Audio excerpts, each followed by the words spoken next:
People of Earth, it's Jeremy Vaeni.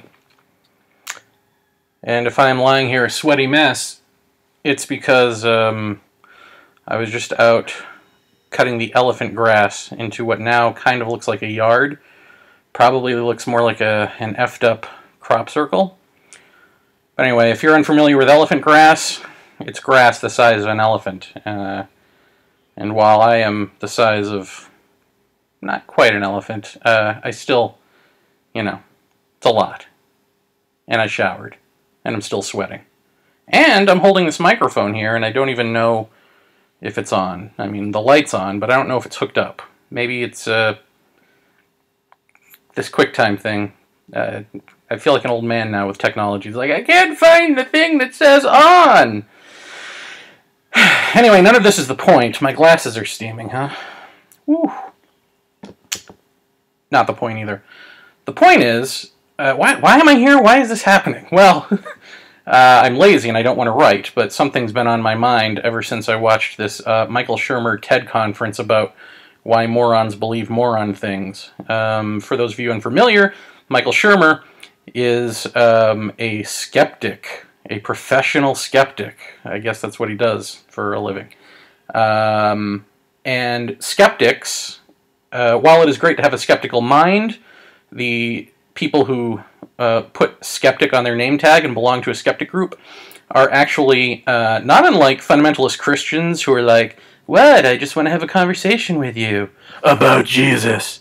They're a lot like that. They're like, what? We're just skeptics. We're not secular humanists.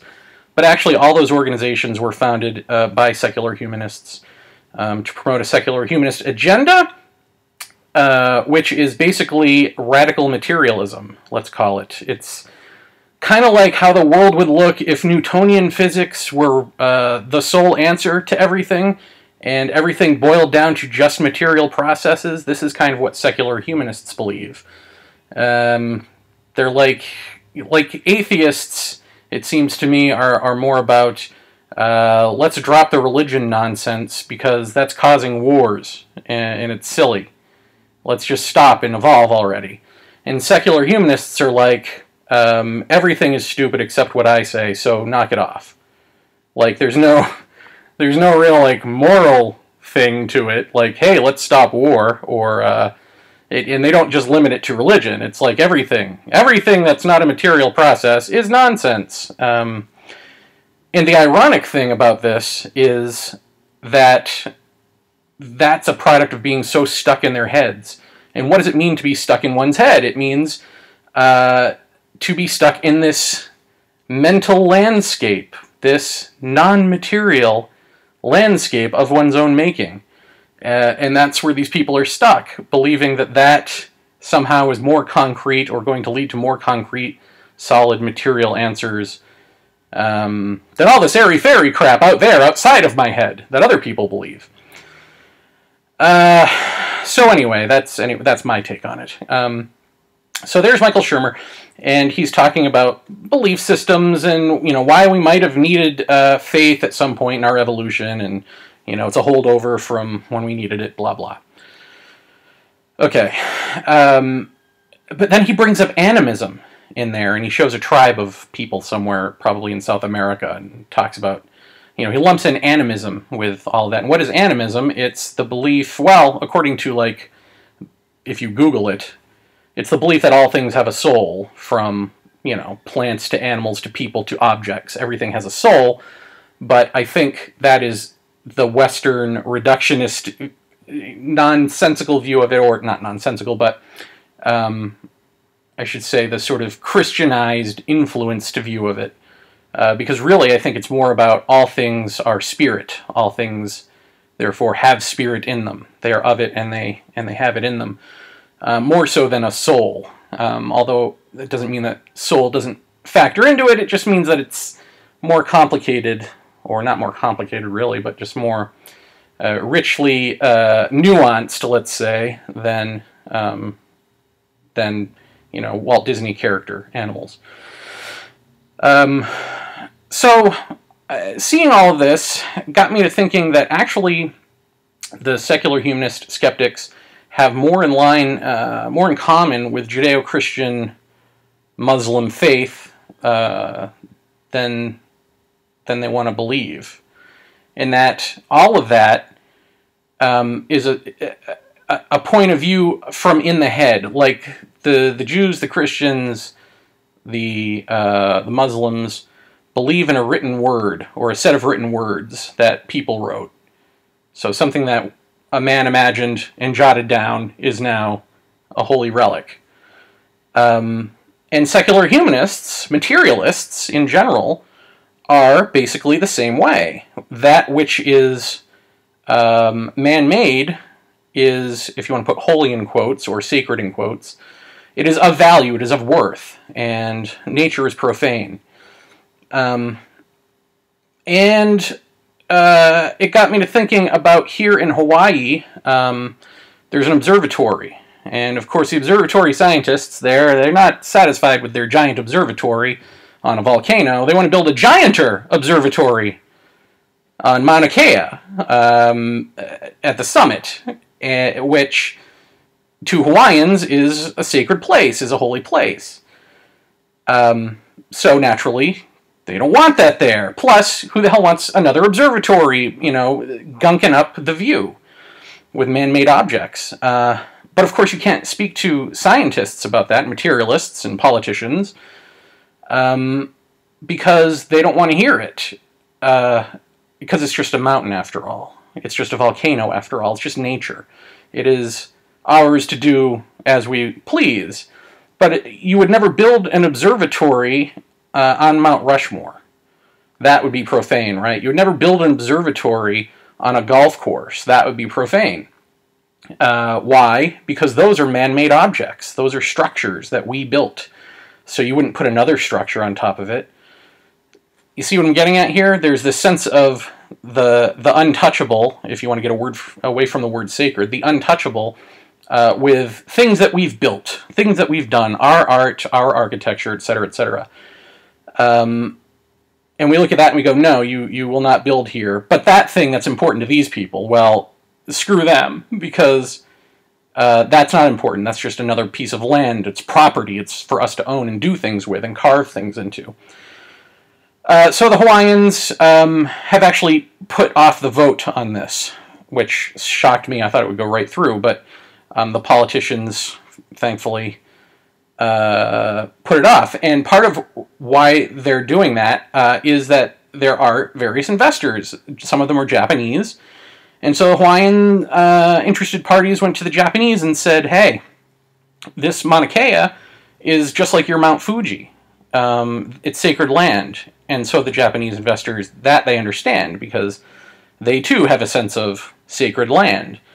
So it's all because of that appealing to investors on the level of sacred land who understand sacred land, they can at least get this vote put off and possibly have it not happen at all. So what is all of this getting to? It's getting to this. A guy like Michael Shermer represents a mindset, and that mindset stands on a stage and says, screw you and your stupidity. You're wrong about anything that is not a material. If you say anything is not just a material process or property or land or blah, blah, blah, if you say it's sacred and yada, yada, yada, then you're dead wrong. If it's illogical, irrational, then it is dead wrong. And we don't like that, because then you're teaching the children. What about the children? You're teaching them the stupidity as a sort of truth. And they hate this, right? But if you think about this, that mindset, perhaps ironically, is what's killing this planet.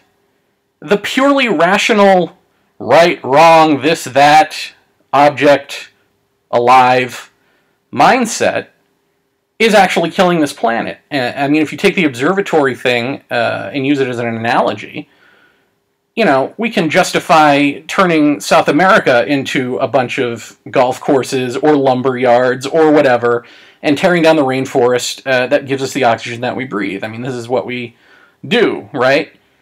And this is what people of that mindset do, which is a holdover, again, from the Judeo-Christian doctrine that We own everything. Everything's property. You know, God made land and animal for us. Well, that's not so true if you live in nature. If you live in nature and you are it, then everything takes on a completely different and perhaps, well, you could argue, more real, perhaps they do have it right, more real nature is revealed than just writing something down. But whatever you feel about that, either way, whether correct or incorrect, logical or illogical, the animists ain't the ones killing us. If they had it their way, everything would go on. You know, because land is sacred, because it is alive, because things are spirit. So you have a little more caution when you tear shit down and build your own erector set. So couldn't we actually do with a little more of that in the world than less of that? I mean, what is the point of being correct and logical and rational to your extinction? You know, like, is that... Because that's where we're going, right? And then I think back to something Tiokasin Ghost Horse said on Paratopia, Lakota speaker, who talked about crops and how the crops, essentially, if you know how to listen, they make a sound, they make music, and the Lakota would interpret this music, and they would sort of sing it back or play it back in their instruments, and that would help the crop grow in this sort of weird symbiotic way. That would help the crop grow, but if you were, say, doing that for a corn crop in South Dakota, if you were to sing the same song to a crop of corn in North Dakota, it might not understand because it's not from the same place, it's not the same corn. Like, it's that specific. And something that specific to me smacks of science more than a belief system or animism or whatever. That actually smacks of experience, let's say, instead of science, if you'd rather. And so what does this tell us? You know, where does culture come from when we talk about just these cultures that are built up on religion or animism? Well, in that context, isn't culture... I mean, what's more basic than eating and breathing, right? The two things that crops give you, food and oxygen. Perhaps culture, in that sense, is built symbiotically with nature. You know, it gives off a sound, you hear it, you interpret it, you play it back, everything grows, and you build whatever beliefs around all of that come out, you know, however that flowers forth. Who knows what of it is real and what of it is just a human attachment? We don't know. But that's a different kind of culture than one that grows out of some old white dudes or Jewish dudes sitting around, you know, writing in a book and going, here are the rules. Or even having had some sort of quote-unquote enlightenment experience and then bringing that back and going, here are the rules.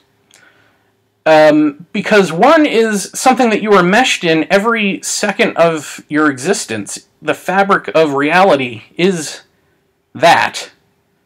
And the other is an experience that you had that you're then interpreting, or just making up out of whole cloth.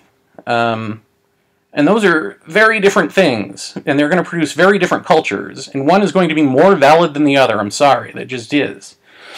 And I think, even if, I just go back to, even if all of that is wrong, even if all of that is just Jeremy psychobabble, what is true is that, you know, when you show a slide to a group of hipsters at a TED conference of these tribes people with, like, bones through their nose, squatting on the ground, you know, and you go, animism, and lump it in there with the religious stuff of your culture, and in actuality, not only is the religious stuff of your culture the basic tenet that everything is property, killing us, but your own version of that, which is everything is material and property and whatever, that is going to do us in.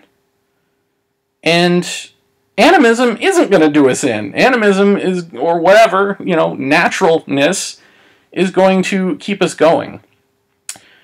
So, I just wish Michael Shermer would wake up out of his faux skeptic stupor and consider that,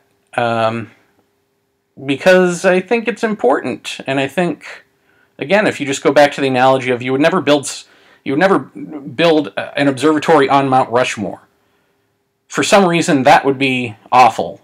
But on this mountain here, which is actually sacred to people, not because some book told them so, but because of whatever their experience has been throughout the, lifetimes and generations living on that spot, and whatever, energies that they've experienced there that have told them this place means something more than just dirt. I think that needs to be taken into account as more scientific than it's being given credit for. But I don't even like saying that, because that's just switching language. That's just trying to cater to the Western language. Anyway, now I'm just babbling on, and you get the point. And do I need to shower again? Because gross.